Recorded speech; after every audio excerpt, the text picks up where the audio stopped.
day in Philly, you shooting dice, right? Yep. How much do you win that game? I was like 7,000. It was down to me and some boy named Omar. His name Omar too. It was the last two. We had beat the whole game. And I beat him. And I was walking off. You know what I mean? And I got hit up. You know what I mean? And I thought I was dead for sure. You know, sometimes you can get shot and you think like, I hope I make it. I just knew I wasn't gonna make it because I seen it.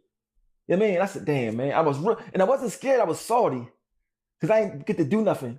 But I feel like, damn, I got stuff to offer. They don't even know that I got stuff to offer. You know what I mean? And I was just salty, like, damn. And when I seen a lady cop come and she was crying, you know what I mean? I said, damn, I'm about to die. You know what I mean? Then I started getting real cold. It was June 27th. It was daytime. It was hot as shit. But I was cold as shit. You know what I mean? And I was like, damn, man, this shit over. And then the feeling I could tell you, I was really real salty. Like a real salty. I'm like, damn.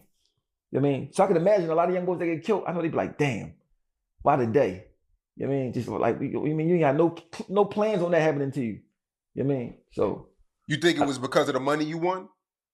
I thought it was at the time. No, it was because of something else. I mean, I found out later, but I mean, I can't get into that. But it gave me a different purpose. I mean, because you have to remember, I woke up messed up. Like I couldn't.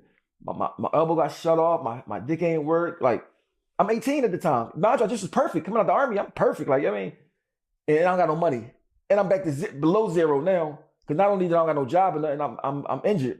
You know what I mean? Because I never got on welfare. I never got on disability, none of that shit. I didn't even know about none of that. I didn't even know how to get on that. I got my shit straight from the muscle, you know what I mean? So I'm out trapping, I'm locked up for this and locked. I mean, it's just like going downhill. I mean, then I had a daughter.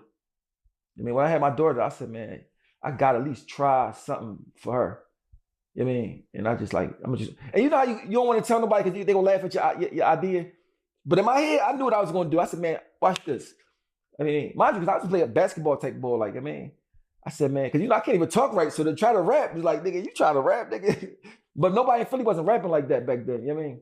But I took that shit so serious, it was crazy. I'm talking about every day.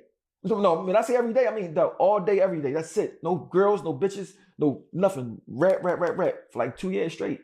So by the time I met Jay-Z, it was like, nigga, I was like ready. You know what I mean? Like, and the crazy part, I used to say I'm gonna get signed to Rockefeller. I used to say this shit. I didn't even know these niggas or nothing. I used to just say that shit every time. And I really believed it. And the shit happened. Like, it was the craziest shit ever in the world, man. My baby mom didn't even know I rap.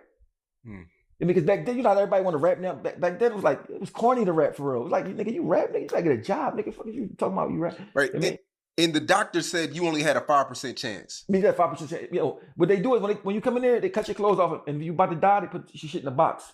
My shit was in the box.